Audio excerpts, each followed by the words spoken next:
Hello అండి, welcome back to my channel. Saturday అండి, Saturday పూజ complete అయిపోయిందండి. షాప్లో పూజ, ఇంట్లో పూజ కంప్లీట్ అయిపోయింది. ఇట్లా చేసుకొని షాప్కి వచ్చాను. ఈరోజు ఫాస్ట్ తొందరగానే తీసానండి, కొంచెం జల్దీ తెద్దామని. ఎండ బాగుంటుందండి,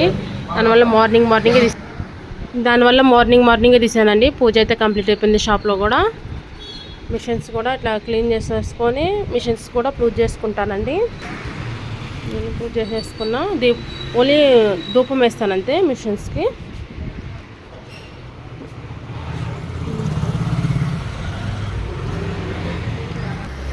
నిన్న వేసాం కదండి శారీ కొంగులు అయిపోయింది. ఈ శారీకే వర్క్ వేసానండి, చాలా బాగా వచ్చింది వర్క్ అయితే. ఇవన్నీ ఇట్లా ట్రై చేశాను. ఇక్కడ హోలు పెడతానా లేదా అనేది చూస్తానండి. కొంచెం పెద్దగా వచ్చింది. అక్క అంత పెద్ద హోల్ వేసుకుంటారో లేదో చూడాలండి. బాగుంటుందండి కానీ వేసుకుంటే. ఫ్రంట్ కూడా స్క్వేర్ నెక్ అండి, మంచిగా షేప్ నెక్ వచ్చింది. ఎలా ఉంది చెప్పండి ఈ శారీకి. ఇది డిజైన్ నచ్చితే మాత్రం లైక్ చేయండి.